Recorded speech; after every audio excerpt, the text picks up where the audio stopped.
afternoon, everyone, and welcome to our session where we are talking about the journey to manufacturing excellence and how to have a sustainable manufacturing business in this era of COVID-19. So the challenges that we're facing is that COVID is here, it's continuing to spread, and manufacturing businesses are striving to seek immediate measures to either restructure their operations, to maintain production and remain solvent, while simultaneously keeping the health of their workers top of mind.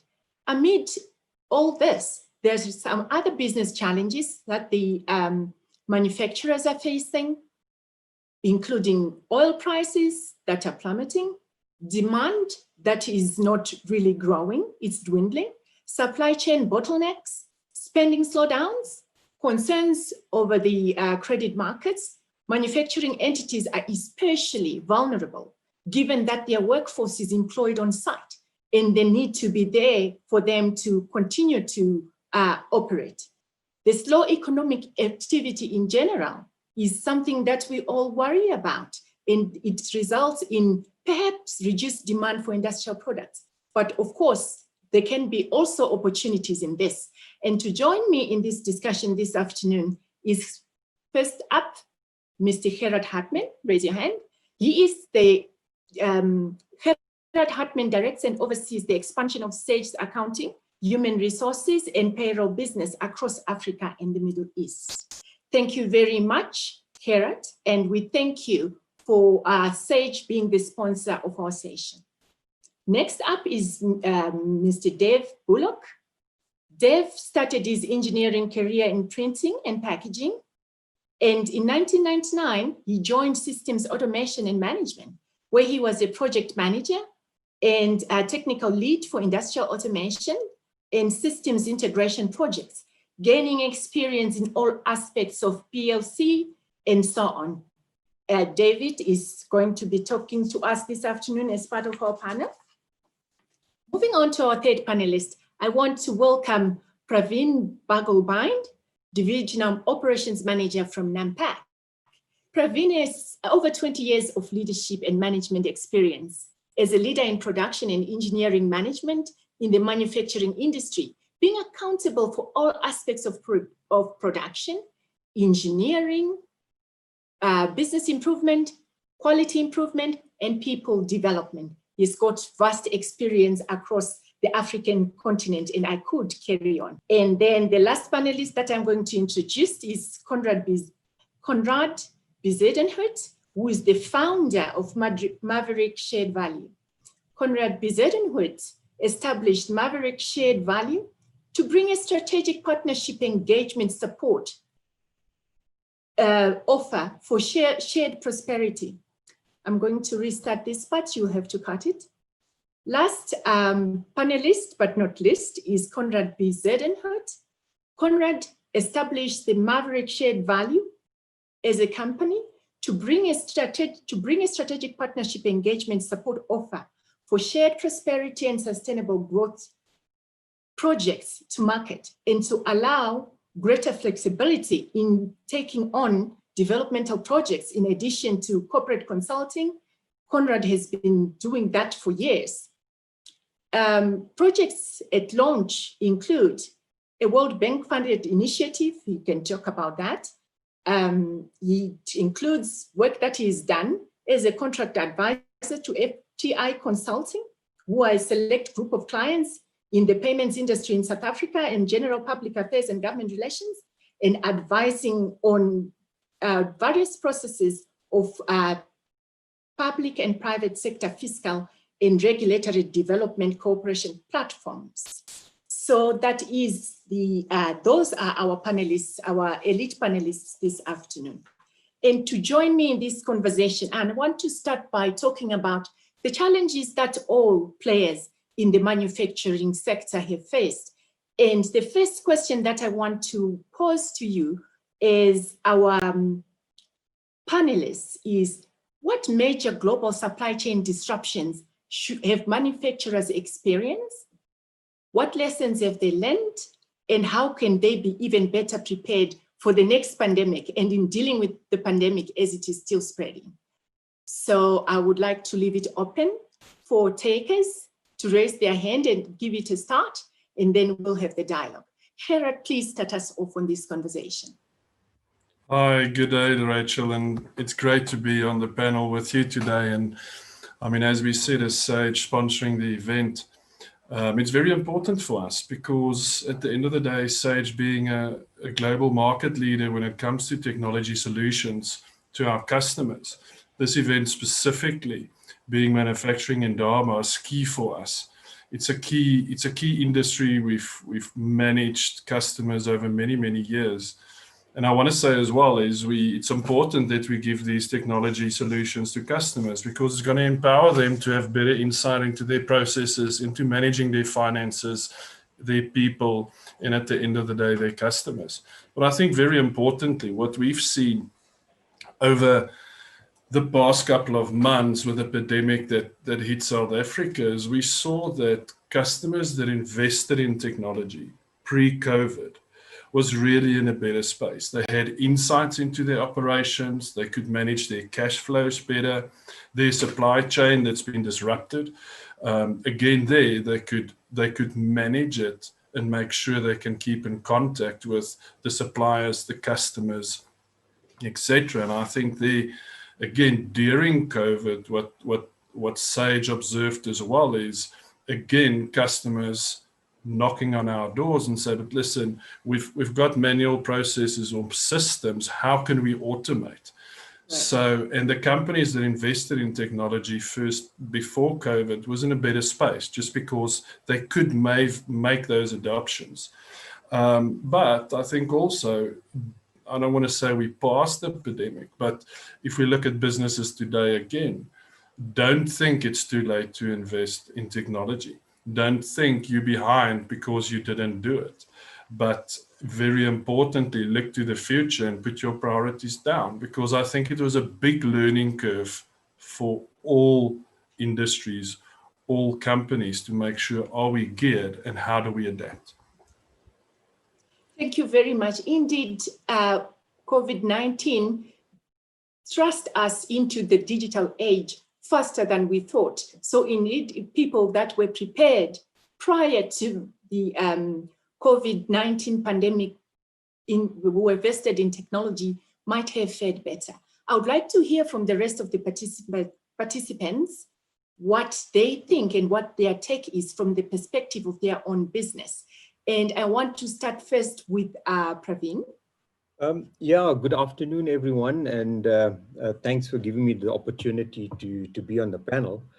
I think from our perspective and being in real sort of heavy manufacturing, the COVID-19, the challenge it actually brought was, with the closing down of borders, especially if you rely on raw materials from other countries to come into our factories, that proved to be quite a big challenge.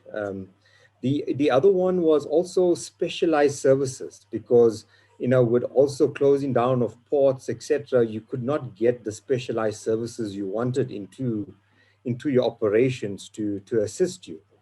I think I'll call out those two because for me, it also provided very good opportunities for us to develop our local manufacturing and services sector. So in a way, previously you completely relied on suppliers from overseas. You now start saying, okay, what do you do?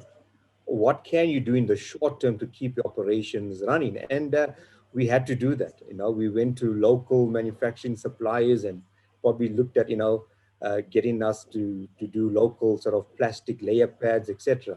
Also, we looked into our own internal skills as well and said, okay, how do we develop you and how do we give you another opportunity? We don't have anything, so you take the opportunity, and here you are. And within that, we actually saw some very, very good offshoots. I mean, our people took the challenge. Our local sort of suppliers, normally we say the people down the road, they also took the challenge as well. And we managed to keep our operations going. That is very interesting what you bring up, because localization of technologies and services is key to the regrowth of our economy.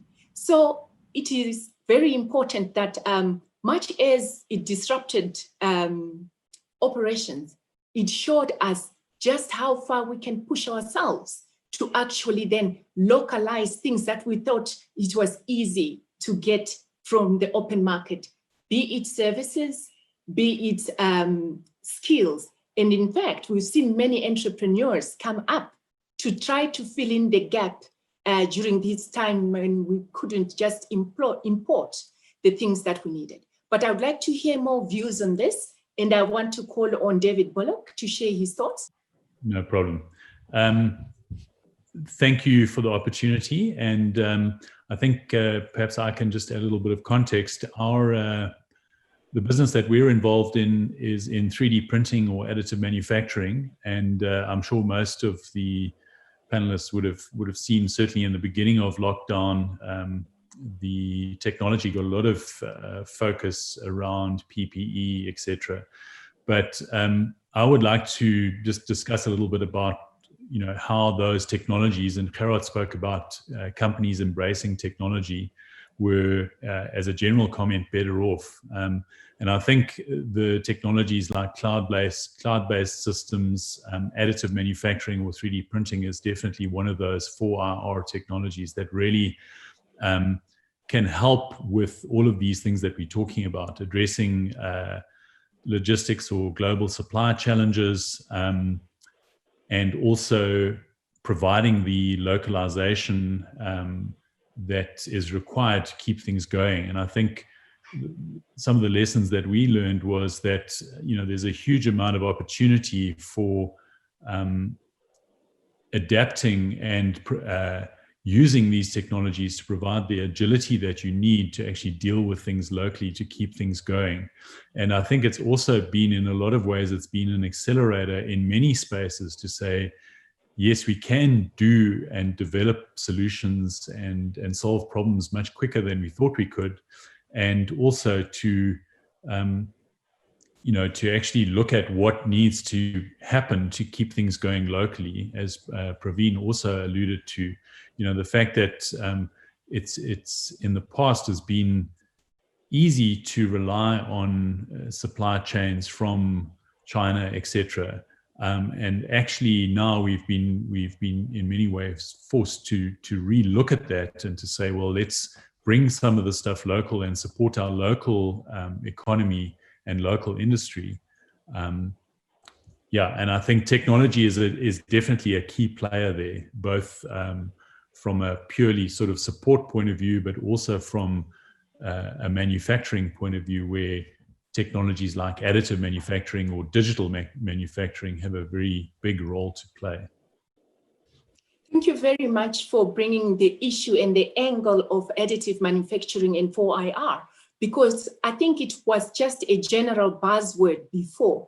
But now with technologies like 3D printing, producing things like medical shields, producing parts of ventilator machines, and so on and so forth, we really are beginning to appreciate the value of those cutting edge technologies. And lastly, I would like to hear ever so briefly your comment on this, Conrad. I think the first thing that I would like to point out here is that companies in South Africa in general tend not to leverage their internal capacities sufficiently to monitor for non-business risk. Things like pandemics, for instance, and many companies, many manufacturers have got the capacities to anticipate these kind of things better. And it will typically be functions like your public affairs, your communications, your sustainability functions that will monitor for these type of things. And it goes beyond just doing the annual materiality assessment. It's really looking at what are the key risks, quantifying them to an extent, and then putting action plans in place. Prior to the pandemic, the risk of a pandemic influenza, global pandemic influenza, popped up in various places already. If we go back now to assessments that were done amongst certain companies and also amongst governments, it would have been there. I suppose America is the best example of that, where they actually had that as a defined risk on their books with planning, but then disregarded it. At the end of the day, it goes down to company level as well. The reason why that is important is because something like a pandemic influenza, we've actually had it many times over the years, over the last couple of decades even. And globally, it's seen as a security risk. And so you have to plan for that as a security risk. As a company with huge risk and extent and investments and so on, you can lay your plans in such a way that should this risk materialize, that you've got certain plans in place. So it means, you know, in terms of your supply chains, your raw material planning, the type of technologies you'll use, and so on, that all of that stuff's in place. Second thing that I want to mention, I happen to be involved in a research project at the Cambridge Institute of Sustainability Leadership at the moment, where we are looking into lessons of COVID-19, the pandemic response for sustainability in general.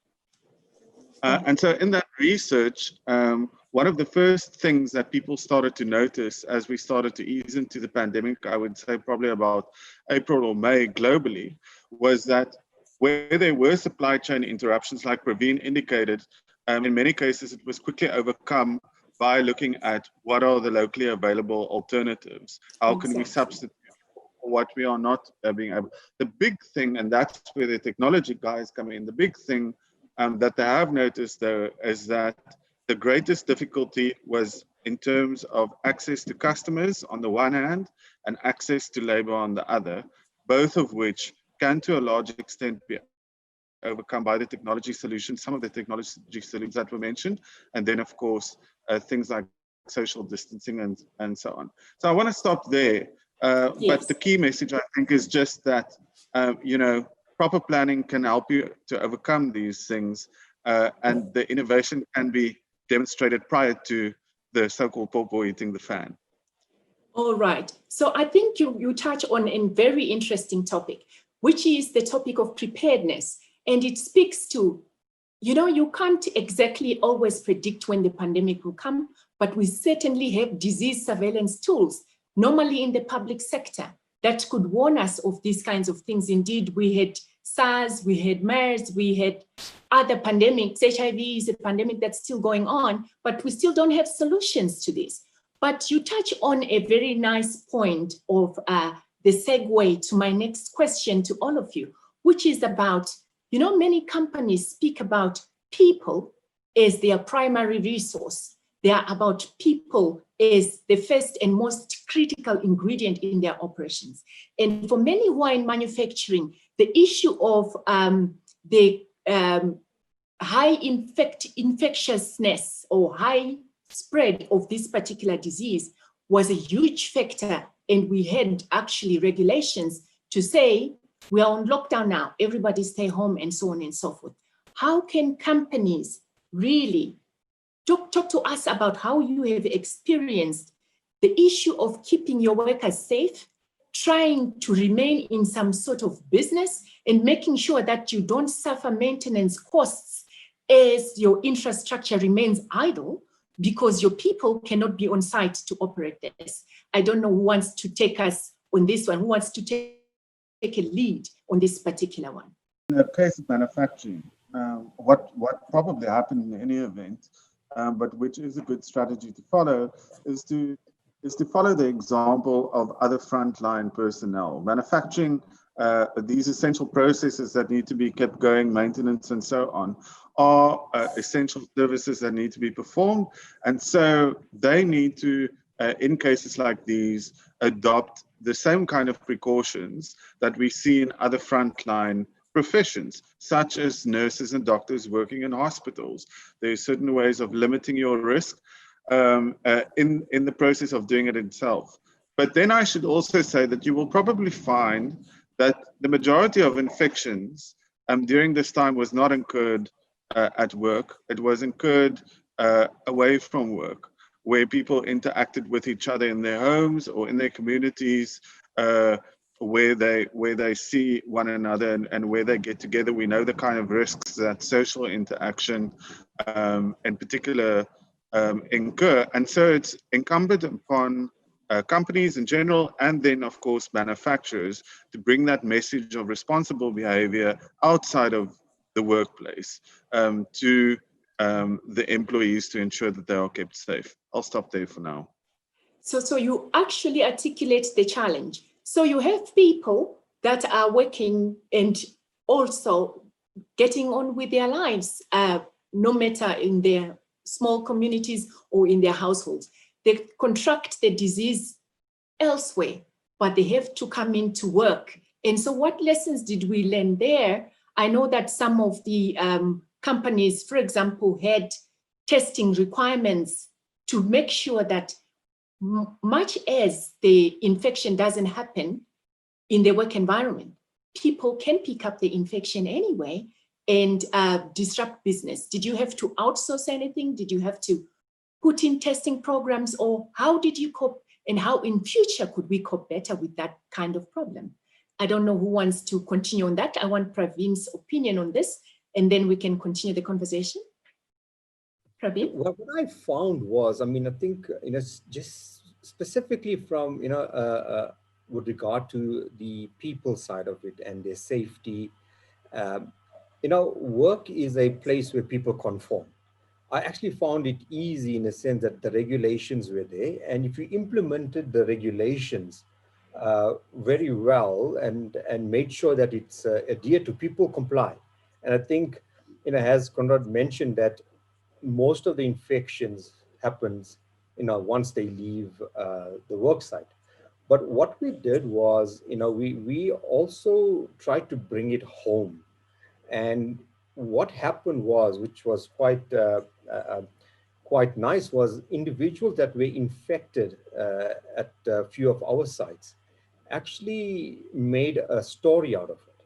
And they actually went out and they explained to their fellow colleagues that this is not an easy infection, because when you get it, the impact it has on your family and what you have to do and your kids, etc.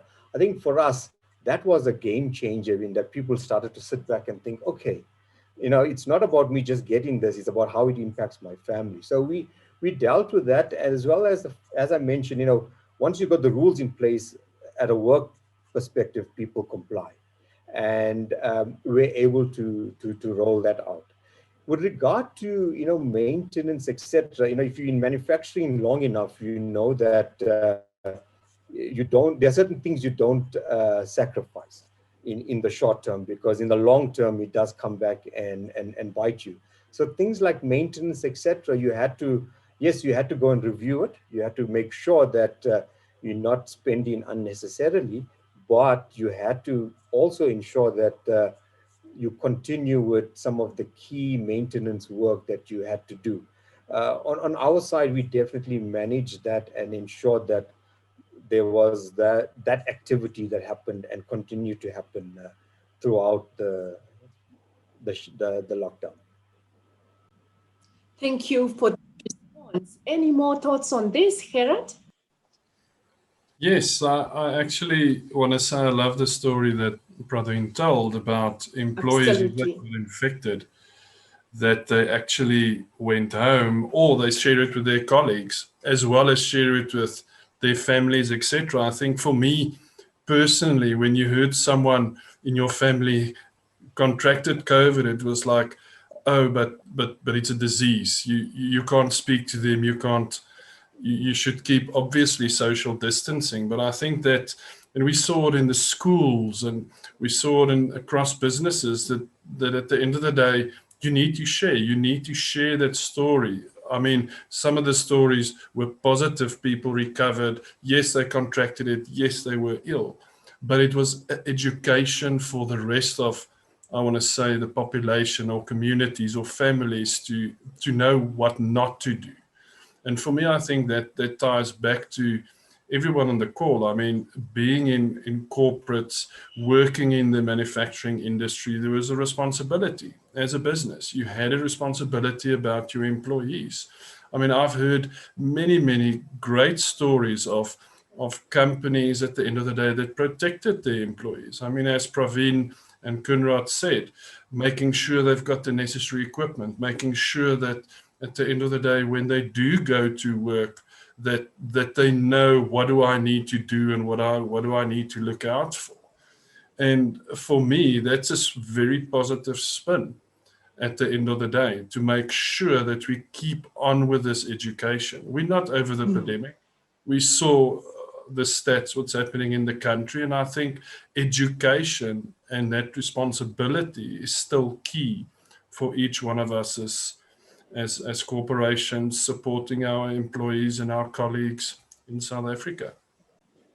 Thank you very much for saying that, because there is no lesson that's better than the person who has experienced it, sharing it with other people and sharing the implications. And I really admire people being open about having gone through a challenge and what lessons they learned. And also, of course, the effort that as employers you had to put in there to make sure that your workers continue to be safe.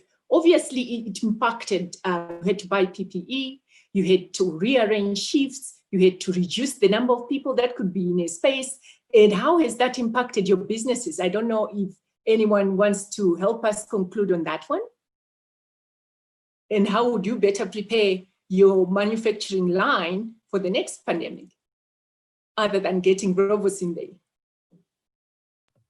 Maybe if I can go, you know, the positive side of the pandemic has been that, you know, we are at the point now where this has become like normal, in that sense that people have actually started to take the health side of safety much more seriously than what they would have taken before.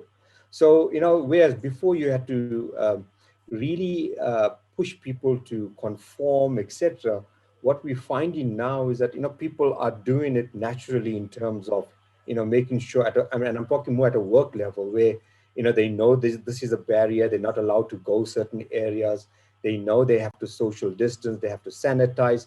But as organizations, you have to make all that available.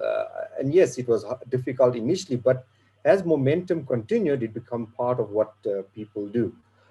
I think, you know, to your point around, we had to make changes, yes, and you have to think differently. So how do you stagger shifts differently? That had to happen, but also small things like, for example, you know, the canteen area. You know, you had to go and demarcate and make sure people don't sit together, but also we create in a satellite canteen so that you don't get gatherings in one big area and people can gather everywhere else. And even maybe increase small things like, you know, your places where people normally socialize, like your coffee stations, etc. Make more of them. And all these small things, I think, just increased and highlighted the awareness around how serious we are around it. Because at the end of the day, it's about, you know, keeping people healthy so that you can ensure that your operations can continue without being heavily impacted. Thank you for that. And I must say that it's not all doom and gloom. There is a silver lining in all these challenges, which is that suddenly there were new opportunities and demands for new products, whether it be PPE, whether it be ventilators, and so on and so forth, that we needed to locally produce. Can we talk about our experiences with opportunities that perhaps you may have now come across because of the pandemic in the middle of this challenge? I don't know if you want to start, Conrad, and then Praveen, you can get back online. So let me go to Conrad on this one first. Thanks, Praveen. There's something that I wanted to mention, because I think moving across to the opportunities and the innovation space here. The first thing is that you know, with pandemics such as these, there are various interventions that have to be made. Some of it's non-pharmaceutical, and then there's the pharmaceutical interventions that need to be made. On both sides of that, we needed to move. On the pharmaceutical side, we obviously had to develop a vaccine. That's happening, and South Africa is going to play a role in the manufacturing of that later on. But we also had to get PPE and ventilation equipment and ventilators manufactured and so on. That whole exercise around the ventilator manufacturing taught us important lessons around intellectual property and how it needs to be managed perhaps in a different way in order to ensure that we have got the space to innovate when it's really necessary. The second thing is what we need to remember is that this pandemic may be a sort of a current crisis that we are facing at the moment, or current challenge, if you want to put it that way. But there are longer term challenges we don't perceive in quite the same way because the risks don't seem so immediate.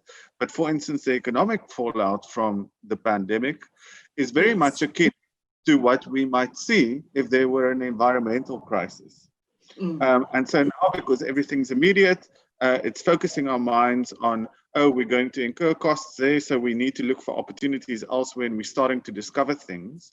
In that same way, we need to start thinking about what is our environmental future tell us about how we need to do things different now and become more sustainable, so that when those risks materialize, we are not caught with our backs against the wall as we were at the start of this pandemic. It's a very important lesson to remember. Absolutely. And a few things catch my attention. I think the experience that I have had working in a science environment, science and technology environment, is it normally takes a long time to come to arrangements of a supply chain coming together quickly to try and put together a solution. I think that COVID-19 taught us that we can negotiate these things very, very quickly and actually get things done. So that's one thing that stands out for me. And the point that you make about, climate change is going to be another major challenge. And with it is going to come extreme events, maybe the possibility of new infections and so on and so forth. The possibility of us changing our way of doing business and thinking about circular economies to preserve the planet and reduce our footprints and so on is part of the conversation. And so to keep the conversation going, I think that we all have different experiences in terms of the opportunities that we saw. So we had heard from Conrad. Gerard, anything different from Sage? I think part of this you spoke about when you spoke about people that had technology and good systems already installed for payroll, for accounting and so on and so forth. Those tended to fare better. But with the new opportunities, obviously with people wanting to be connected and people thrust now into the digital age, there must have been some sort of boon for you amid this rather dark crisis that we're facing. Gerard? Yeah, Rachel, thank you. Thank you for that question. I just want to add one thing to what Praveen said earlier, and I know Conrad and David touched on it as well, but I heard the word collaboration. And if we look at specifically in manufacturing, how did we collaborate with our people to make sure that they can keep on doing the jobs they did? And how did we collaborate with our supply chain, whether it's our customers, our suppliers, etc.? Because all of that at the end of the day was critical for us as businesses, and specifically in manufacturing, to keep, I want to say, the wheels turning. So for me, again, the story that was told about collaboration, I fully agree with it. It's definitely, and we still see it now, like Conrad said, it's the next wave is still coming. The next impact of what happened in the past few months is going to come. For us as Sage, and being a provider of technology, what did we see? Is we saw that the customers wanted to embrace technology. I think part of the pandemic was it got businesses thinking again. What is important? And I again want to break it up in how do we keep our business ticking and how do we support our people? Because at the end of the day, if you don't have people in your business, you don't have a business. So they're both on the management of priorities. They went and they sat down and said, what is our strategy? How are we going to survive? What is our priorities? And part of that priorities was people, to make sure how can we support our staff to to work, because we don't want to lose them, because if we lose them, we lose skill. And we all know how long it takes to build skill into any business. And that for me, this was the one side of it. The other side, technology, again, if they prioritized, what is the first step we need to take? What is the most important problem we need to fix? And let's say that problem was managing my cash flow better. Then we saw the adoption of accounting solutions. Maybe companies had that in place already and they said, but now how can we manage our workforce better? Then there was an uptake on the payroll and HR side of it. So we were fortunate to help companies through this, to give them the mobility, because we know a lot of them couldn't work from their offices. So they looked at cloud connected solutions that was quickly deployable, that gave them the value, and that supported their crisis that they had. And that trend we still see going. So clearly the nature of the business is important, because you say there is things that they could be done digitally, and different industries might have different opportunities. And we were in the middle of having a discussion with Praveen. And Praveen, I don't know if you've made your point, and then I want to go to Dave, because he is in the 3D manufacturing, advanced manufacturing sector. We would want to hear from him as well. So Praveen, had you finished making your point?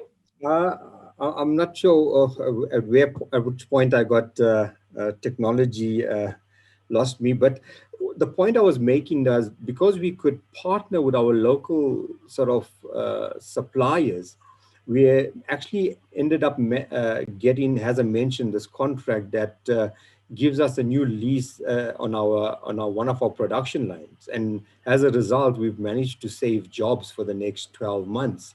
And it has actually allowed us to make a product which previously, we would have, as I mentioned, went to overseas original equipment manufacturers, and it would have taken us ages. And our customers appreciate the fact that, we went out and really done this.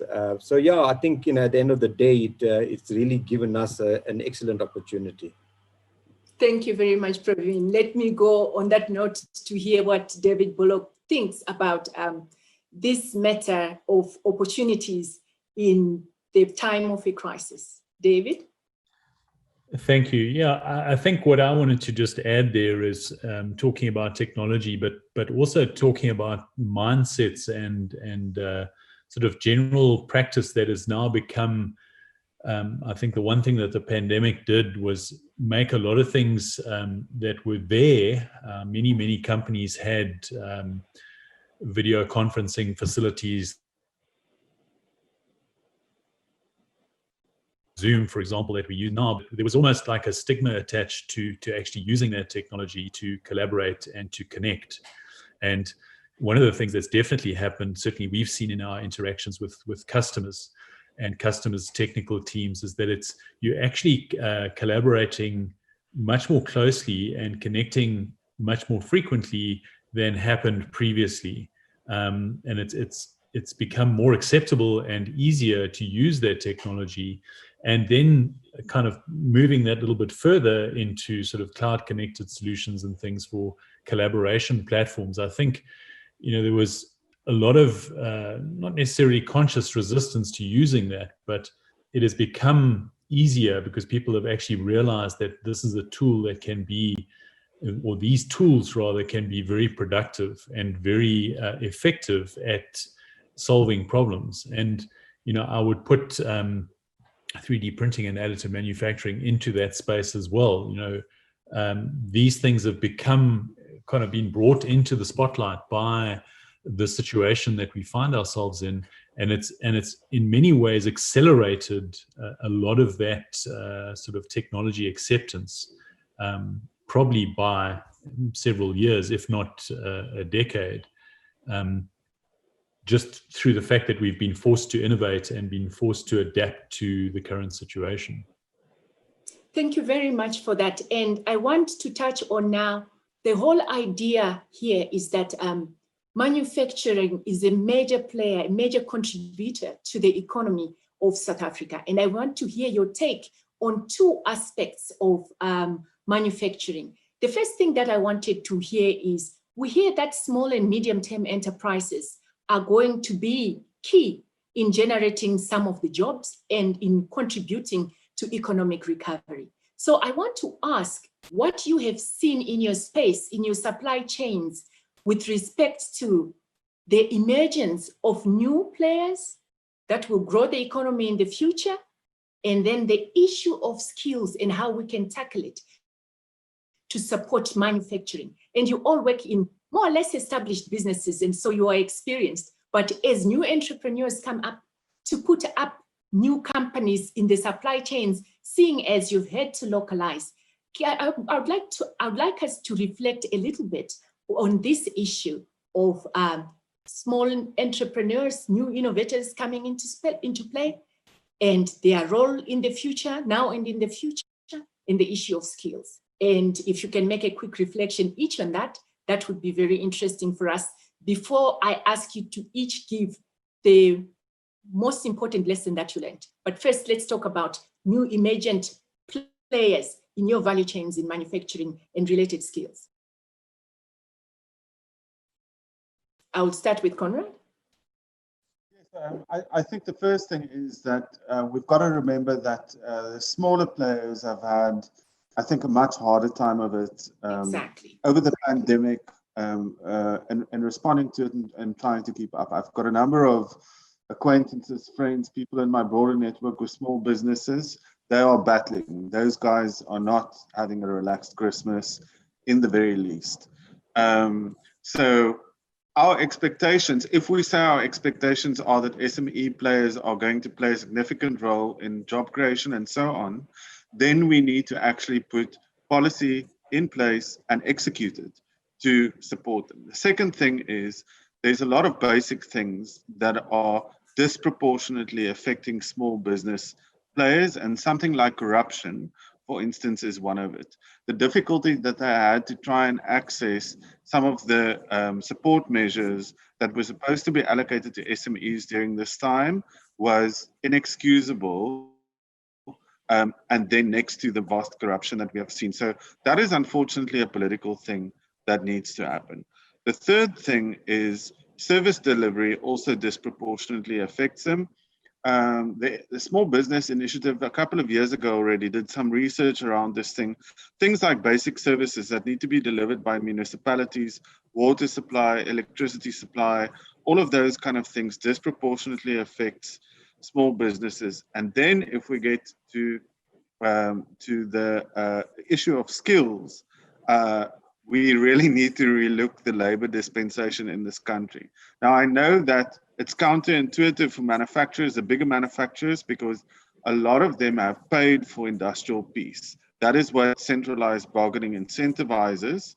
Unfortunately, it means that at the low end of the spectrum, it makes it very difficult for small businesses to access those skills, to retain them over time, to make sure that they are competitive and can graduate themselves up. So I'm not saying we should throw out the baby with the bathwater when it comes to the labor dispensation, but there's quite clearly a case to be made for some flexibility at the bottom end, so that those guys can legitimately come, the smaller players can legitimately compete for new skills that come into the market and graduate them through those businesses.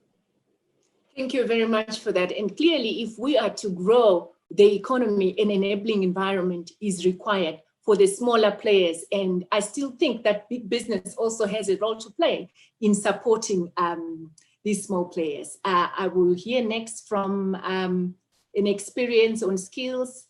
Anyone, any taker on this one? An experience on small players in this and skills issues. Praveen? Yeah, probably on my side, maybe skills issue. It comes the same as with maintenance. You don't stop maintenance. You have to carry on, and the same thing comes with skills as well, because very often the very first thing that people cut is their training budget, etc. So you're going to have to, during this time, you have to ensure that you continue your skills program, maybe at a lower level, but you have to continue with it. Now, just to give you sort of, examples, is that, you could, and this is what we did, in that time where, people could not work, or we did not have demand, we actually managed to get people into a classroom and re-emphasized in a lot of things that we wouldn't have normally done because people are working shifts, etc. And that's what we use the time to do, so that it actually then helps us going forward. And I think more and more you have to do that. You can't, not do it, because you will find it difficult in the long term. With regard to small businesses, and my view is that, very similar to what Kunrad is saying, that, there is opportunities, etc., but they definitely had a rough time. And, some of them did not survive, and, those that have survived are finding it difficult. With regard to labor, our experience has been that if you have a good relationship with labor, it does tend to be much better. What we found is that, it's perhaps the one time where I never had any resistance from labor, in the sense that, it was seen as we're doing all these things to help people and to make sure people are safe, and to make sure that, people are taken care of, etc. So that was our experience. Thank you very much. So now I'm going to hear from Gerard. Before I ask each one of you to say, what was the biggest lessons learned, the biggest lesson one each learned, and perhaps what are some of the permanent changes that are here to stay. And so let's start with Gerard, and then maybe you guys can reflect on your biggest lessons learned while Gerard goes, and we'll call it a discussion at the end of that. So I would like to start with you, Gerard. You had a point to make on the previous topic. Yeah, I'll just maybe on the skill side, and I agree again with the panelists, it's so important to keep on developing skill. And I mean, during the pandemic, we all had different ways of how we kept our workforce skilled up. One thing that, again, from a Sage side, we supported our customers. We provided them with free learning if they wanted to access our learning platforms, and making sure that to Praveen's point is, let's make sure we use it as time to learn. But again, when we look at businesses being under stress, I mean, Conrad spoke about the small business. What is the first thing we look at? Is we look at cutting costs. Where do we normally cut costs? Is with our workforce. And I just think there to take a step back and say again, can I preserve my critical skill in my organization, my people that I see that I've invested in? And it's a delicate balance, but it comes back to that skills development. It comes back to retaining that skill. And I do hope with the wave turning and businesses coming back online, that we can preserve jobs. Very important for me. It is, absolutely. And so again, now we want to talk about the pandemic might be diminishing, but certainly it's not gone. So there are potentially some permanent changes that will happen, or that you foresee happening in your businesses. And in fact, the biggest lessons learned from the different perspectives of the panelists. Who would like to go first on that particular one? Or should I victimize somebody? Let me victimize David. Thank you, David. David, you're still on mute. I'm sorry. Just to continue the sort of thinking that I expressed earlier, I think the lessons learned just in terms of reinforced collaboration, reinforced communication, using the technology and the tools available, and the fact that we can be really agile, and we can be really good at using local talent and local capability, which has in the past really been overlooked. So yeah, those are the things that I would say in terms of lasting impression and things learned. We need to be careful that we don't slip back into sort of a comfort zone as the pandemic lifts, hopefully over the next months, and well, hopefully not too much longer than that. But I think those things need to be reinforced, especially in the South African context. Thank you very much for that, David. And we need to still continue to social distance, but we need to continue growing this economy. Any other takers on this one? I think for me, that the biggest learning lesson was that during this time, you actually saw true leadership coming out, in the sense that, you really saw that people mattered about other people's lives, and it was heartening to see, people wanted to help each another out, in whether it was, helping them out at a social level, or helping them out at a professional level. And, during this time, true leaders or talent from a leadership point of view, which we never saw before, emerged, where they handled certain crises that you wouldn't have thought that, they could. And it wasn't, I mean, I'm not talking at, executive level or anything. I'm talking at people at all levels in the business.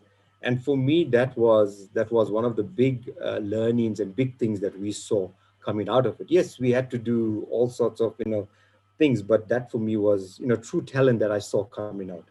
In terms of, looking at things going forward and what we need to do, etc. Our world of work has changed. I think a lot of people now realize that, you don't have to be in an office to get things done, and you don't have to be in an office to be productive. If you've got the technology and you can, and it works, you can have it, you can actually manage your entire day, from home or wherever that is, not even if it's not home. So it doesn't mean you're not productive. And I think a lot of us actually saw that. I think, again, technology played a huge role, the impact of technology, and the fact that if you have technology, it makes a big difference, not only at work, but obviously, at schools, etc. And then the last thing would be collaboration. And if you have good collaboration in the entire supply chain, you can get through this hurdle a bit quicker, a bit less bruised, and you can come out of it at the end of the day. Right. I think we've learned a thing or two from this pandemic that is still, by the way, ongoing, about adopting technology, about, localizing and becoming innovators in ourselves, about we can do things locally that we took for granted we needed to always import. Those are important things to growing our economy. We also had heartening stories about how this pandemic impacted us on a human level, and how we needed to be each other's keeper in this particular challenge. So on that note, I think that we will continue to rely on manufacturing to become as innovative as they can, managing costs of their business, managing, controlling infection, continuing the social distancing, but we have an economy to build, and manufacturing has a huge role to play in that. And I think on that note, we could call it a session, and then we'll be engaging with our callers to see how much the questions that our audience have. And I think before we close, I really would like to thank Mr. Gerard Hartman from SAGE for sponsoring our session. Thank you very much, everybody. You've been great panelists this afternoon. Thank you. Thank you, Rachel. Thanks, Rachel. Thank you. Thanks, everyone. Thank you.